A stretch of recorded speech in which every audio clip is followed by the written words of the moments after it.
Nous sommes aujourd'hui le dimanche 5 décembre de l'année 2021. Bonjour, bon réveil et merci d'avoir choisi de démarrer votre journée dominicale devant nos programmes. Si vous saviez à quel point toute l'équipe de Dimanche c'est politique est heureuse de vous retrouver encore pour passer avec vous de grands moments de télévision, nous en avons pour 5 heures d'horloge et au menu de ce grand rendez-vous politique hebdomadaire, nous aurons dans quelques instants le rappel des faits marquants de cette semaine. C'est l'actu en 7 qui nous est présenté aujourd'hui, évidemment, comme d'habitude, par Mathieu Bocom. Mathieu, bonjour. Bonjour, Gilles Christ. Bonjour à tous nos amis téléspectateurs. Bonjour à Théodule Roussa. Voilà. Le dimanche passé, on n'a pas pu vous voir parce que vous étiez au repos. Mais je vous souhaite un bon retour sur ce plateau. Merci. Bonjour une fois encore à tous nos amis téléspectateurs. Dans quelques instants, nous allons parler donc du remboursement anticipé de cette dette. Vous êtes certainement au courant de cette grosse opération du ministère de l'économie et des finances. On va en parler tout à l'heure dans l'actu en 7.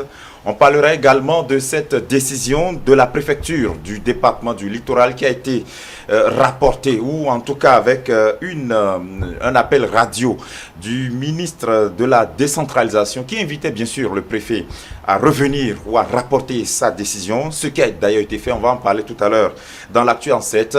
On parlera de cette mauvaise nouvelle, de cette triste nouvelle, l'attaque survenue à Porga avec des morts dans le rang de nos forces de défense et de sécurité, mais aussi et surtout dans le rang des attaquants. Ces terroristes qui se sont donc insérés dans l'arène de nos forces de défense et de sécurité. On va aussi parler des 3 glorieuses à l'occasion donc du 30 novembre. Voilà donc le menu de l'actu en 7. Nous aurons à 10h l'entretien qui est conduit évidemment comme chaque dimanche par François-Xavier Noumon. Avec lui aujourd'hui, on va parler de la vaccination anti-Covid-19. François-Xavier Noumon, bonjour. Bonjour Gilles Christi, bonjour à tous ceux qui nous suivent ici et bonjour à nos compères habituels. Vous semblez souffler, je me trompe? Non, c'est peut-être est-ce une illusion d'optique. C'est ça. Bon, voilà, je voudrais vraiment le croire. Merci en tout cas d'être là. Et puis, vous le savez, après l'entretien, nous aurons donc la revue de presse hebdomadaire. Et puis, ce sera aussi le duel à 11h30 sur nos antennes. Une heure plus tard, c'est-à-dire 12h30, vous aurez l'hebdo des éditorialistes. Avec à la présentation, Théodule Roussa. Bonjour Théodule. Oui, bonjour Gilles Christ, bonjour le plateau, bonjour téléspectateurs. Merci d'être au rendez-vous de ce dimanche. Voilà, et juste après l'hebdo des éditorialistes, à 13h30, vous aurez donc les informations de la mi-journée qui nous seront présentées par le service de l'information. Et à 13h50, toute l'équipe ici présente va se retrouver pour débriefer cette matinée politique avec bien sûr vos différents avis que vous pouvez nous déposer sur notre numéro WhatsApp qui s'affiche bien évidemment sur votre écran. Vous connaissez le canal, c'est juste un texte WhatsApp. Nous ne sommes pas aussi en mesure d'écouter les audios, donc un texte WhatsApp sur le numéro. Et à 20h, vous le savez, c'est le grand rendez-vous du décryptage de l'actualité de la semaine avec notre consultant politique maison, Agapit Napoléon Maforican. Avec lui, nous allons passer au peigne fin, si tout va bien, les grands sujets ayant fait l'actualité cette semaine. On démarre par, bien sûr, la première rubrique, c'est l'actu en 7.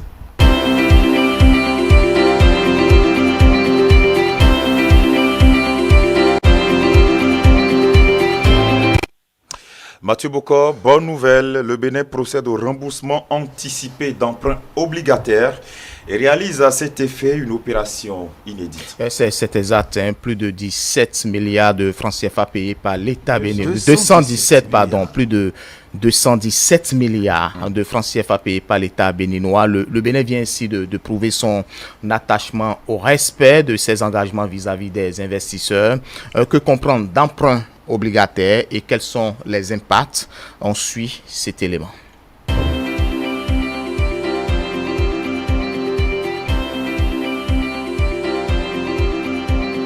Le Bénin a réalisé une opération inédite de remboursement anticipé d'une partie de sa dette sur le marché sous-régional. Un emprunt obligataire, c'est un emprunt qu'un État émet et c'est un emprunt qu'un État émet et qu'il doit rembourser à une échéance donnée, quels que soient les obstacles que cette économie ou que cet État aura à rencontrer. C'est un emprunt qu'il doit payer. Un emprunt obligataire, c'est je peux dire que c'est une dette émise par une personne morale, un État, une société, une entreprise auprès d'investisseurs appelés des obligataires. Un emprunt obligataire, je ne vais pas donner une définition formelle comme ça, mais je vais donner ma compréhension de ce que c'est qu'un emprunt obligataire.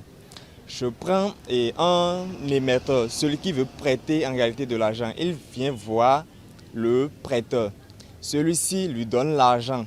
Je suppose qu'il lui donne 10 000 qu'il va rembourser sur 10 mois. Et ces 10 000 qu'il prend, chaque fin du mois, il va remettre 1 000 francs comme intérêt sur les 10 000 qu'il a pris. Lorsque vous parlez de remboursement anticipé d'emprunt obligataire, je vais d'abord vous parler des modes de remboursement lorsqu'il s'agit d'une obligation. Vous avez d'abord le remboursement perpétuel qui existe. Cela voudrait dire qu'il y a des périodicités bien fixées et la périodicité la plus adaptée, la plus usuelle, c'est l'année. Vous voyez. Et je suppose maintenant que c'est un emprunt obligation, n'est-ce pas, qui est émis à 7% sur 7 ans, d'accord, 2021-2028. Voilà. Donc cela voudrait dire que chaque année, si c'est un remboursement perpétuel, ça veut dire que chaque année, bien sûr, lorsque la périodicité, c'est l'année, bien sûr, l'émetteur va vous payer l'amortissement et l'émetteur va vous payer aussi les intérêts. D'un montant total de 217 850 471 796 francs CFA, ce remboursement anticipé permet notamment au Bénin de réaliser une économie sur les intérêts non courus de plus de 36 milliards de francs CFA. C'est une prouesse pour le gouvernement béninois. Et lorsque un individu, quelqu'un lambda, rembourse par anticipation une dette, il ne fait que se crédibiliser vis-à-vis des prêteurs. Cela rehausse la crédibilité de l'État béninois. Quand vous faites un prêt, il y a des taux à payer, il y a des taux d'intérêt. Et quand sur le marché, vous êtes fréquent sur le marché, vous maîtrisez le fonctionnement du marché, et vous trouvez qu'en temps, il y a un taux moins par rapport à ce que vous avez, vous pouvez aller prendre là-bas et refinancer la dette. C'est un peu de l'intelligence financière. Et quand vous êtes sur le marché, vous maîtrisez ces rouages, vous arrivez à faire de l'économie. Quand on prend les 36 milliards, ce n'est pas nécessairement des fonds disponibles actuellement. Mais quand le pays étudie le taux auquel les 217 milliards ont été empruntés et la maturité, et actuellement les capacités que le pays a ailleurs, le pays trouve qu'en remboursant ses dettes, l'échéance sera moindre et on peut faire de l'économie. Le remboursement anticipé n'est pas du tout une bonne chose pour, n'est-ce pas, l'investisseur. Parce que il va arriver, n'est-ce pas, que le taux appliqué sur le marché, donc le taux du marché de l'obligation, que ce taux-là, que ce soit un taux qui est bas, qui n'est pas élevé. Je suppose, je prends un exemple. L'emprunt obligataire que j'ai contracté avec M. Ince, dont il est le souscripteur, il est l'investisseur, il est l'obligataire, que c'est encore le créancier, d'accord? Cet emprunt obligataire est là et que c'est 7%. Voilà que sur le marché, le taux qu'on est en train d'appliquer est de 5%. C'est un exemple que je prends. Là, ça n'arrange pas l'émetteur. Parce que l'émetteur, lui, il veut fondamentalement payer un taux bas. C'est l'investisseur qui veut avoir un taux élevé. Et lorsqu'il s'agit de ces conditions et que l'émetteur voit que ce n'est pas rentable pour lui et que le marché est en train de donner un taux de 5% alors que lui, il donne un taux de 7%, il va chercher à vite rembourser, n'est-ce pas, le restant du capital emprunté pour rapidement, n'est-ce pas, se positionner ailleurs et bénéficier du taux du marché. Suite donc à ce remboursement anticipé d'emprunts obligataires, le Bénin réalise une économie de 36 milliards qui sera injectée dans divers projets à impact social du gouvernement, notamment dans les domaines de l'eau, de la santé, de l'énergie et de l'éducation. L'allure que le pays a pris actuellement, on n'aura pas autre choix que de renforcer. Et il y aura des efforts pour maintenir le cap et surtout aller de l'avant. Ça ne fait que conforter en fait la mobilisation des ressources. Et quand vous le faites et vous honorez vos signatures, ça augmente votre crédibilité. Si on peut inspirer d'autres pays, c'est tant mieux. C'est heureux d'apprendre que le Bénin ait fait un bénéfice d'environ 36 milliards. C'est beaucoup de francs engrangés, n'est-ce pas, pour réinvestir certainement dans le social ou à réinvestir réellement dans le social. Et c'est ce que je vous expliquais. Comme l'État béninois est un État émetteur d'obligations et qu'il y a, n'est-ce pas, des investisseurs qui sont des souscripteurs, et lorsqu'il y a remboursement anticipé, comme je le disais tantôt, c'est que ça constitue un manque à gagner, n'est-ce pas, pour l'investisseur. Cela voudrait dire tout simplement que le manque à gagner que prétend dit l'investisseur ou prétend avoir l'investisseur si la situation ne se présentait pas comme telle, le manque à gagner là se trouve dans les poches de l'État. C'est ça qui constitue les 36 milliards. En réalisant cette opération, le Bénin démontre une fois encore son attachement au respect de ses engagements de faire du quinquennat 2021-2026 un mandat hautement social, mais également sa ferme volonté d'accélérer l'atteinte des ODD.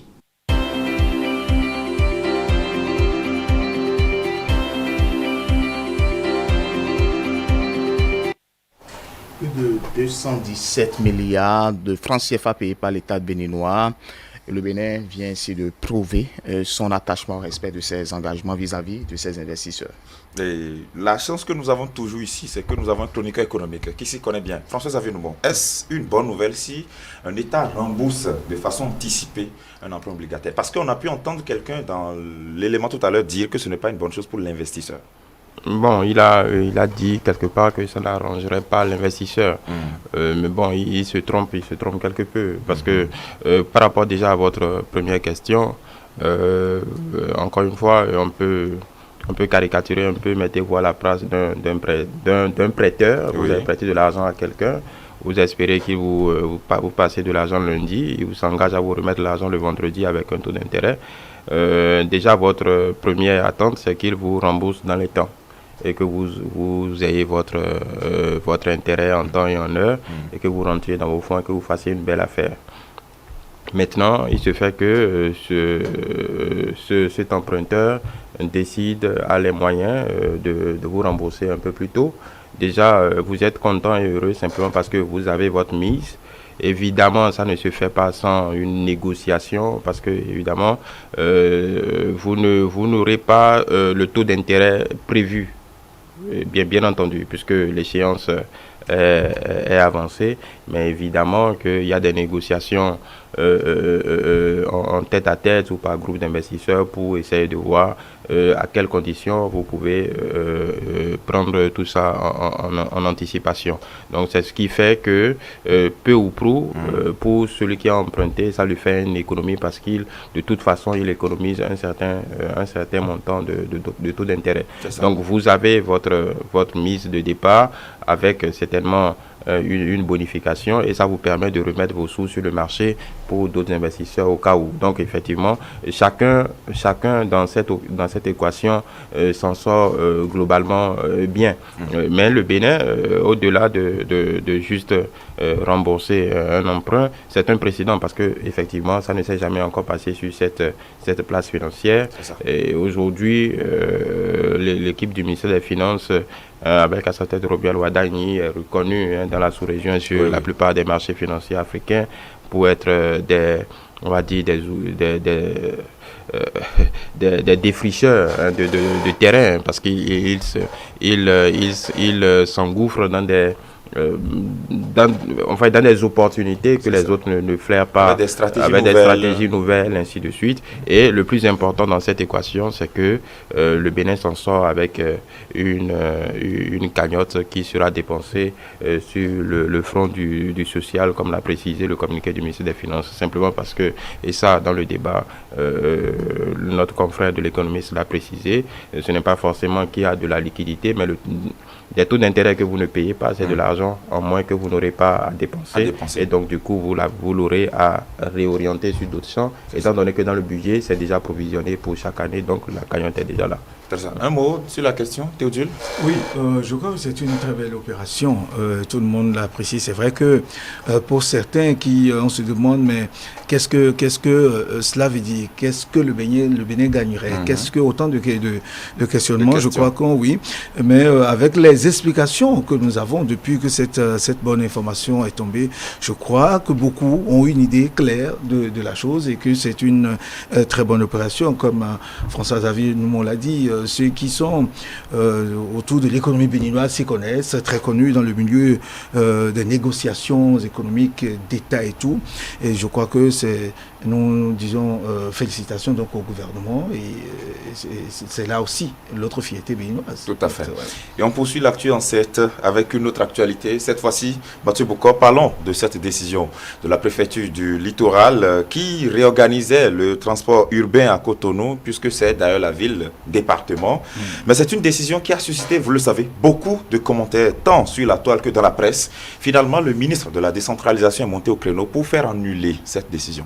Une décision, bien évidemment, vous le dites si bien diversement appréciée. Quelle étude peut-on faire de la suspension de l'arrêté préfectoral suivant?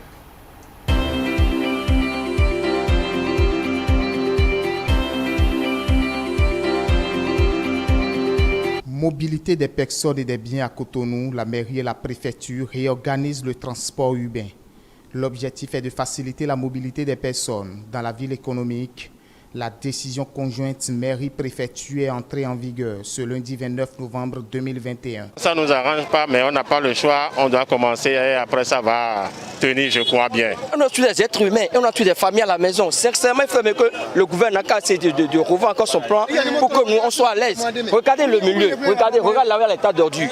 On gagne combien pour prendre tout ça là et aller s'occuper de l'hôpital? C'est pas bien. Non. Ça ne va pas du tout. Ils n'ont qu'à encore revoir le plan et nous donner la place qu'il faut pour que chacun de nous ait la satisfaction. Certaines personnes vont quitter Calavi. De Calavi venir ici, prendre le taxi, soit quittant ici pour aller jusqu'à l'abattoir. Et nous qui va quitter maintenant ici, nul de nous n'a le droit de garder le véhicule à Tokpa. La seule chose que nous demandons, il faut qu'ils nous viennent au secours. Notre seul appel que nous lançons, c'est vers notre chef d'État. Parce que la décision actuelle, c'est une décision préfectorale. Bon, nous ne savons pas que le président est au courant de tout ça. Donc vraiment, s'il peut nous aider à trouver une autre solution à ça, ce serait une bonne idée pour nous tous. 2 sites ont été identifiés. Il s'agit des sites de Vaudier et abattoir PK6. Et ceux qui quittent Calavi et comme ça viennent descendre au parc ici. Et moi, je leur ai dit de me laisser descendre à Carrefour la vie. J'ai refusé. Ils ont dit je dois forcément venir ici et descendre. Donc je suis obligé de revenir là-bas. J'ai quitté Porto Novo pour Calavi. Avant, je dépensais au plus 1000 francs pour me rendre à Calavi. Mais aujourd'hui, je vois que je vais dépenser plus de 1500. Seulement que cette réorganisation de la circulation des véhicules de transport ne va pas durer longtemps. Le ministre de la décentralisation et de la gouvernance locale, Raphaël Akoteyon, a suspendu ce jeudi 2 décembre 2021 la mise en œuvre des dispositions de l'arrêté préfectoral portant réorganisation de la circulation des véhicules de transport de marchandises et usagers en direction de Dantokpa. De toute évidence, cette décision fait réjouir plus d'un.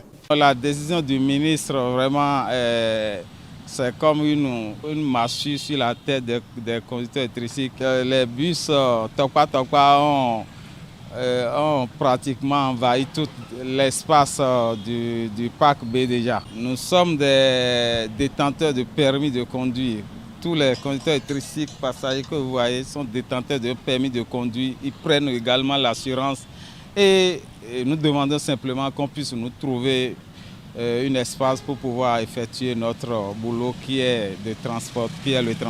Je remercie d'abord l'autorité ministérielle pour sa clairvoyance. C'est la preuve qu'ils ont vraiment à cœur le bien-être de la population. Parce qu'il est d'abord question du social à travers cette décision. Je ne vais pas dire que je suis en joie. Parce que l'autorité, ou bien les autorités, je veux parler de l'autorité préfectorale et communale, si elles en sont arrivées là, ils ont aussi leurs raisons. Peut-être que c'est la démarche qui a été un peu biaisée. Biaisée en ce sens que, en amont, on n'a pas été associés. Après tout, nous sommes des citoyens et on ne saurait nous braquer contre les décisions de l'autorité. Mais dans le même temps, si ça ne nous arrange pas, on serait obligé de faire notre plaidoyer à l'endroit de l'autorité. Tout ce que je vais leur demander, c'est de nous écouter au moment opportun. D'accepter qu'on aille autour d'une table pour faire le débat et retenir le juste milieu pour le bien-être de tout un chacun de nous. Parce que je ne suis pas sûr qu'une autorité puisse prendre une décision sachant pertinemment que ça va créer des difficultés au niveau de la population et la prendre. Et donc, à l'avenir, qu'on nous associe, qu'on nous écoute au moins en tant qu'acteurs du secteur, qu'on dise au moins nos mots aussi, quitte à l'autorité d'en prendre compte ou bien de laisser. Nous sommes contents. Nous sommes citoyens dans notre pays. Et ils nous ont dit que les véhicules, les cars ne viendront pas nous chercher ici à Tokpa. Ça n'a pas été facile pour nous, ça on mentit. On dirait que c'est une occasion pour les immédiats de nous tuer. Quitter ici pour abattoir qui est à 250 maintenant, on nous dit que c'est à 700. Vraiment, ça n'a pas été facile. Donc je remercie beaucoup le gouvernement Talon qui a réfléchi et qui a dit aux conducteurs de venir à leur place habituelle. Vraiment, je leur dis un grand merci. Et le président aussi, ce qu'il fait, vraiment c'est trop bon. Cette décision est une bonne décision parce que nous voyons que le président de la République a notre souci, ce souci de nous, parce que ça nous a étonné quand on nous a dit d'aller à l'abattoir, parce qu'arriver là-bas, toutes les choses sont mélangées et on ne connaît plus ce qui se passe. Les usagers, les voyageurs, tout sont dans la souffrance totale. Et tout dans la poussière, tout, et le lieu était tout complètement désagréable. On ne connaît plus ce qui se passe. Et après tout, voilà, on nous a dit de venir aujourd'hui. Nous remercions beaucoup Monsieur le Président, ses ministres, ses députés, tous ceux qui pensent toujours à nous pour le développement de notre pays. Tokpa, ils sont partout. Nous voulons leur demander d'être disciplinés. De respecter le code de la route pour que demain, on ne dise pas que c'est les syndicats qui les ont autorisés à faire du désordre dans la ville. Donc nous aussi, nous avons dit que nous aurons des mesures à prendre. Nous allons nous réunir et voir ce qu'il faut faire pour commencer par les sensibiliser et les faire discipliner pour qu'ils n'encombrent plus la voie publique. Sur le sujet, le consultant politique donne sa lecture. Le ministre en charge de la décentralisation étant l'autorité hiérarchique donc, du préfet, a tout le droit, oui, de choisir la voie idoine pour faire passer son message. Dans le cas d'espèce, il était question d'arrêter les effets d'un acte réglementaire du préfet que le ministre juge inopportun. Ça veut dire simplement que le préfet n'a peut-être pas fait le travail qu'il devait faire en amont. Et la mesure prise en matière donc de la réglementation, de la circulation de ces véhicules vise à assurer l'ordre public et à assurer la sécurité et la protection donc des civils. C'est sûr. Mais est-ce que le préfet a informé sa hiérarchie? C'est la première question. Même s'il ne l'a pas fait, le préfet dispose de la conférence administrative, donc qui est quand même un organe dans lequel siègent tous les directeurs départementaux, les chefs de service et autres, qui permettent donc de tous les ministères. N'oublions pas, le préfet, il est l'unique représentant du gouvernement sur place et de chaque ministre pris individuellement. Donc, la conférence administrative lui permet d'échanger avec les directeurs départementaux des projets dont le ministère sont porteurs et de partager aussi sa vision. Donc, en matière de maintien d'ordre, quand ce n'est pas une question urgente, il aurait dû mettre en place un comité, il aurait dû en tout cas utiliser tous les canaux que lui offre aussi bien la conférence administrative ou le conseil départemental de concertation dans lequel siègent les maires. Logiquement, c'est des messages de radio à radio et après on transmet ça au service de transmission qui, lui, balance ça au secrétariat particulier du préfet. Et donc, c'est des documents qui ne sortaient pas des bureaux. C'est des documents qui étaient internes. Aujourd'hui, tout ça se voit sur les réseaux sociaux, sur les places publiques. C'est un nouveau mode aujourd'hui auquel tout le monde doit s'habituer et qu'on s'habitue. Donc finalement, alors est-ce que le préfet se sent humilié? Mais si se sent humilié, il démissionne. Si c'est un serviteur, c'est un commis. Vous voyez, moi je trouve que le préfet fait du bon travail. La réglementation des Tokpa est une très bonne chose, à mon avis. Ça rend fluide la circulation. Mais est-ce qu'on a analysé les différents contours? Je pense que c'est une situation qui peut être vite réglée si le préfet utilise la conférence administrative notamment. Je pense qu'il peut, ou même le conseil départemental de concertation. Je pense que ces deux organes créés par les lois de 1997-19 et donc d'avoir pour travailler notamment en s'appuyant sur les ministères sectoriels et régaliens donc de l'autorité de l'État.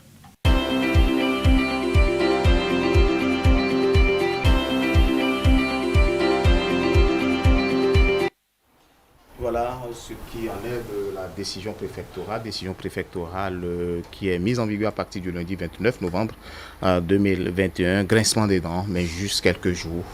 Les gens se réjouissent suite à la suspension de cette décision. Théodule Moussa, serait-ce un camouflet pour le préfet Léon Lula, cette décision du ministre? Camouflet, oui. Je dirais oui. Oui, parce que cette décision, d'abord, si nous prenons la première décision, et qui part de la fermeture de la voie, qui passe à côté du marché vers pharmacie, thérapie, jusqu'à les voies, ça posait déjà un problème. Et les populations se plaignaient. Nous avons l'habitude, en tout cas, de sillonner un peu pour prendre la vie des gens, mais c'était sérieux. C'était sérieux comme problème de déplacement. Vous ne pouvez pas quitter Akpakpa, déjà parti des feux tricolores de Délopo pour descendre au grand feu de Saint-Michel, c'est la croix et la bannière. Et donc c'était un problème que les gens géraient. Maintenant, qu'on en vienne encore à réglementer la circulation, le mouvement des bus de cette manière-là, je ne dis pas que la décision prise par le préfet, elle est mauvaise. Mais j'estime qu'on pouvait bien réfléchir à la chose avant. Réfléchir aux contours, les tenants et les aboutissants, et ce que ça peut générer. Est-ce qu'on a anticipé en prenant des décisions, des dispositions? Je crois que rien n'a été fait.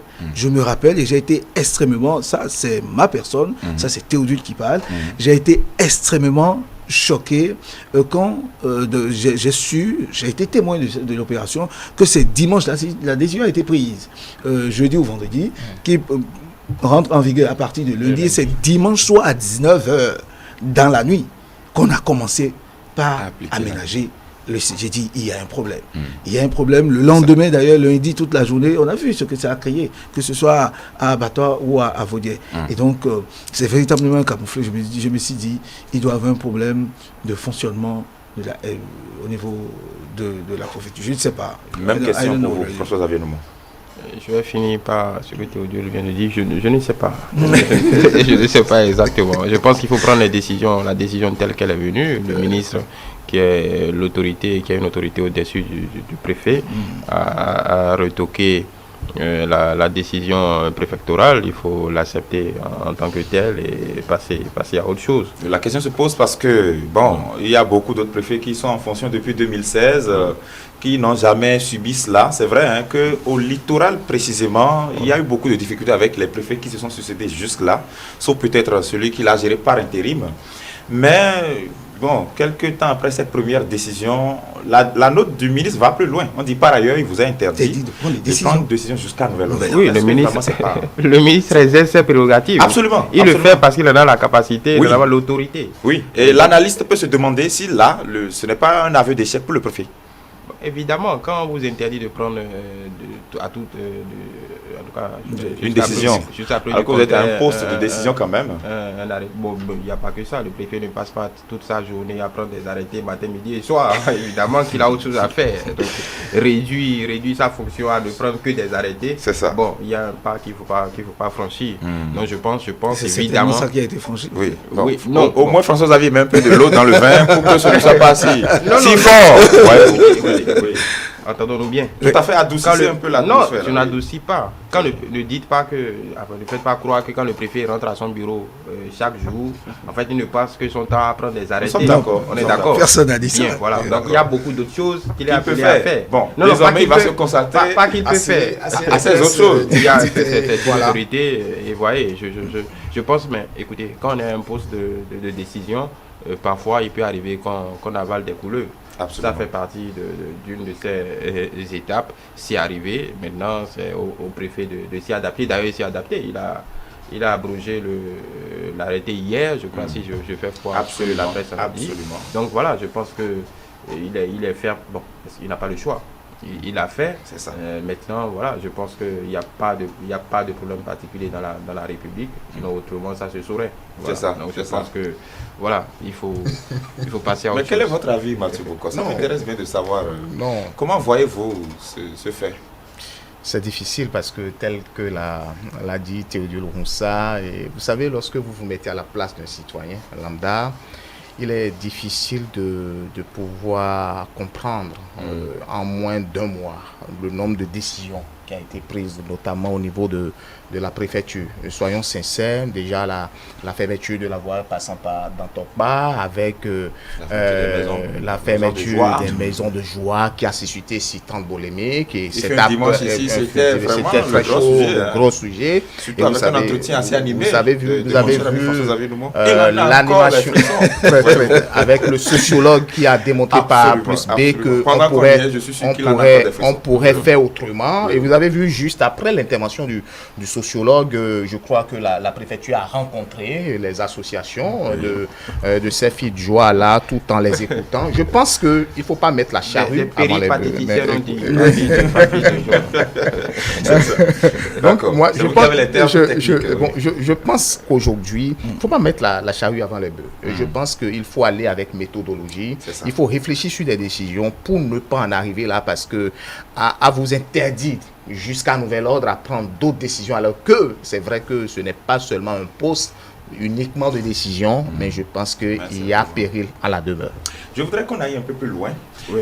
Déjà, la sortie du ministre de la Communication d'alors, Alain Ronla, posait un problème, suscitait beaucoup de débats. Et là, certains se sont dit, bon, là, on l'a casé quelque part pour davantage l'éloigner des feux de la rampe. Mais là, est-ce qu'avec cette nouvelle décision, vraiment... Non, là, vous est-ce que vous pensez comme certains, là, il y a même des confrères comme nous qui estiment que là, disons les choses telles qu'elles sont, puisqu'on est sans tabou, qu'il est sur la voie de la sortie. C'est vrai ou pas? Non, écoutez, non, il y a pas, ça c'est la surinterprétation. C'est la surinterprétation. C'est aller un peu trop loin. Cette nomination, bon, écoutez. Mais vous savez que dans la réelle politique, déjà, oui, la réelle politique, pouvoir, le pouvoir c'est secret. Hein. Oui, bon. Oui, évidemment, le pouvoir c'est secret. Donc, tous ceux qui commentent, tous ceux qui font de la surinterprétation, ils sont un peu peut-être loin du secret. Je retiens deux choses. Vous vous souvenez que le chef de l'État, le président de la République, vous vous souvenez de son intervention sur notre chaîne de télévision, quand il avait posé cette question, il n'avait que des éloges Hein. En tout cas, on prend sur pièce ce que le chef de l'État a dit. Il n'avait que des éloges à faire sur l'ancien ministre là, qui est devenu en temps préfet. Il annonçait d'ailleurs en tout cas, sa nomination à un autre poste, ce qui fut fait. Donc on ne peut pas dire aujourd'hui, parce qu'il y a eu ça, que tout d'un coup le président... mais dans le même temps, nous connaissons le pouvoir de la communication dans un système de gouvernance, et de deux, le pôle de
Voilà, quelques soucis justement liés au dieu de la technique. On revient quand même dans les conditions du direct. Et on le disait dans le menu tout à l'heure, à l'entame de ce programme, tout à l'heure, c'est l'entretien du dimanche. François-Xavier Noumon. Oui, nous allons ce matin parler d'un thème d'actualité, quand bien même il y a d'autres thèmes qui sont survenus en temps. C'est la campagne accélérée de vaccination que le ministère a initiée il y a à peu près 20 jours, 3 semaines à peu près aujourd'hui. Nous avons... le ministère a voulu donner plus de précision sur les objectifs attendus et ce qui est en train de se faire. Donc nous avons reçu celui qui est au fronton de cette grosse campagne, le directeur de la vaccination et de la logistique, le docteur Coclé, qui est venu nous faire le point exactement de l'avancement du processus en ce moment et de la réalité du terrain, ce qu'il en est très concrètement par rapport à cette campagne de vaccination, étant donné aussi que dernièrement il y a eu un nouveau variant qui est apparu. Voilà, dissiper quelques doutes et revenir sur l'utilité de cette campagne mise en place pour endiguer quelque peu l'évolution de la pandémie et arriver à un taux quand même plus qu'acceptable d'immunité collective. Très bien, voilà donc le menu de l'entretien. On va libérer l'antenne, on se retrouve juste après. À tout de suite.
2 attaques djihadistes ont été enregistrées aux frontières béninoises dans la partie septentrionale du Bénin, notamment à Banikwara et Porga, respectivement le mardi 30 novembre et le mercredi 1er décembre 2021.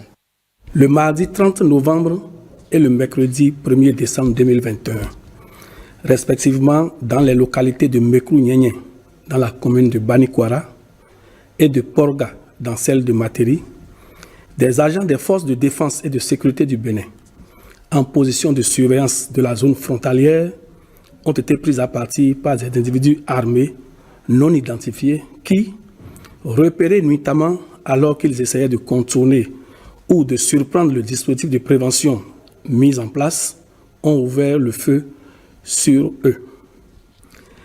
Les échanges de tirs nourris ont fait 2 morts et quelques blessés dans les rangs des militaires.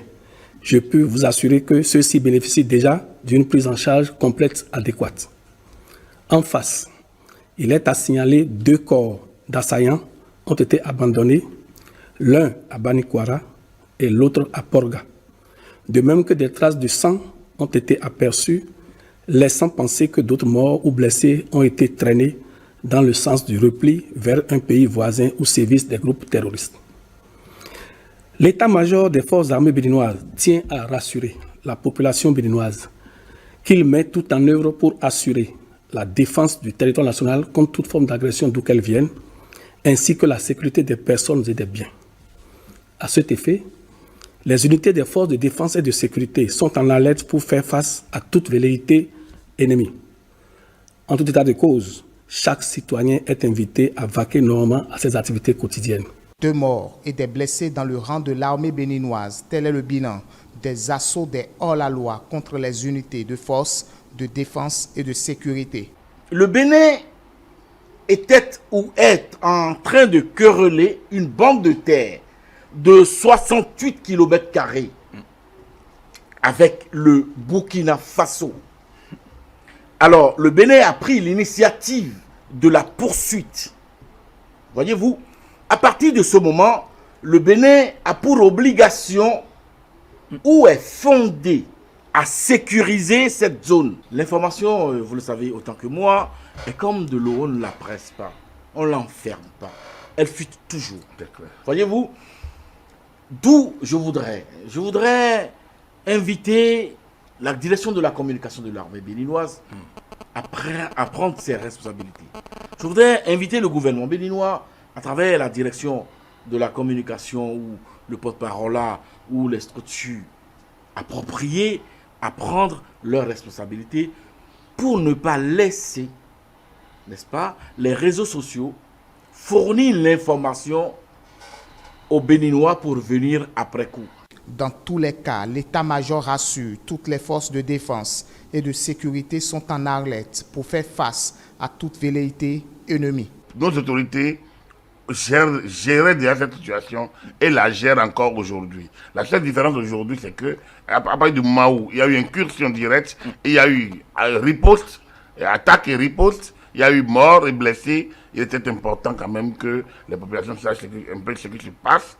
Et c'est justement un peu. Donc il n'y a pas a priori péril en la demeure. Vous avez beau prendre vos précautions. Le voleur n'a pas d'avance sur vous. Lui vous guette. Les terroristes, ils ont un terrain fertile, c'est le Sahel. C'est d'abord, donc, si on devait remonter un peu à cette histoire, c'est la situation en Libye qui a déversé plein d'armes et donc créé une situation ubiesque au nord, alors qu'il y avait déjà des groupes indépendantistes. Ces groupes ont une mobilité facile. Donc, on les traque par ici, ils sont passés. On les traque par là, donc, ils utilisent les dynamiques communautaires. N'oubliez pas, nous sommes des pays, nous pratiquons des religions. Je compagnie, il est important que nos populations soient plutôt des vecteurs d'information et accompagnent le travail des forces publiques.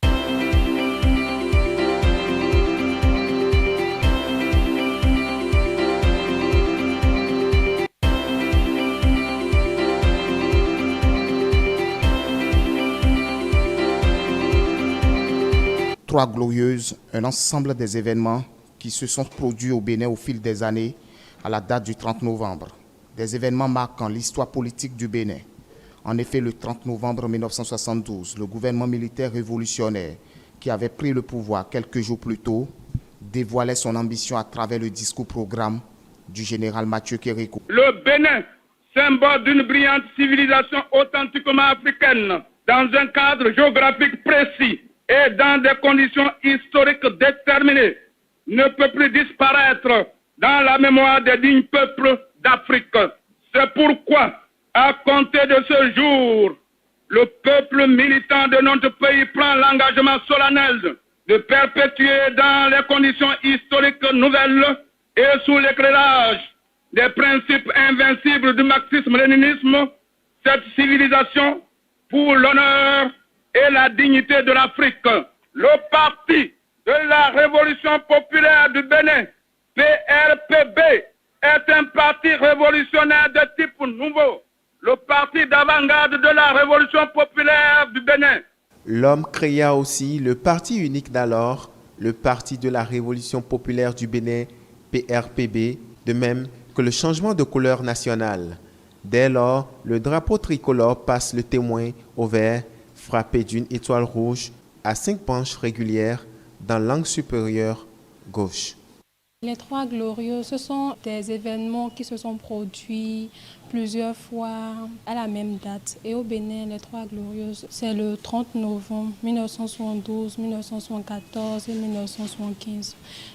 Le 30 novembre, ça me rappelle 3 choses, à savoir d'abord le 30 novembre 1972 et le 30 novembre 1974 et le 30 novembre 1975. Quand on parle de 3 dates glorieuses en histoire, la première date glorieuse, ça débute du 30 novembre 1972, qui n'est rien d'autre que les discours de la reconstruction nationale par le général Mathieu Kérékou.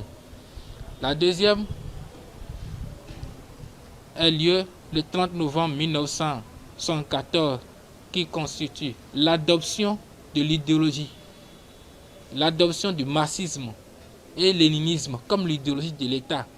La troisième, c'est le 30 novembre 1975, qui n'est rien d'autre que la date à laquelle la République populaire du Bénin a été transformée en Bénin seul.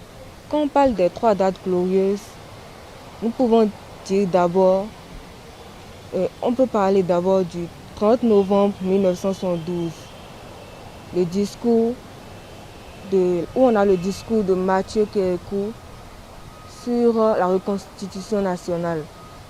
Ensuite, le 30 novembre 1974, nous avons l'adoption du marxisme-léninisme comme idéologie de l'État.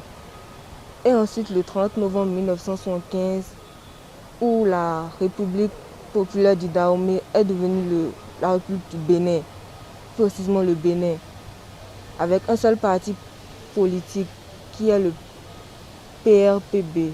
Les 3 dates glorieuses du Bénin sont en effet des dates qui ont marqué positivement le Bénin. La première date glorieuse, s'il vous plaît, c'est 30 novembre 1972. Nous avons eu la déclaration de la reconstruction du Bénin par le président Mathieu Kérékou. La deuxième date glorieuse, c'est 30 novembre 1974. Nous avons eu l'adoption du marxisme-léninisme comme idéologie de l'État. Et enfin, la troisième date glorieuse, c'est le 30 novembre 1975, où nous avons eu en finalité la transformation au fait de la République populaire du Dahomey comme la République du Bénin. On ne prétendait à aucun privilège. Les cadres qui avaient les compétences techniques pour diriger les sociétés, c'est eux qui étaient positionnés.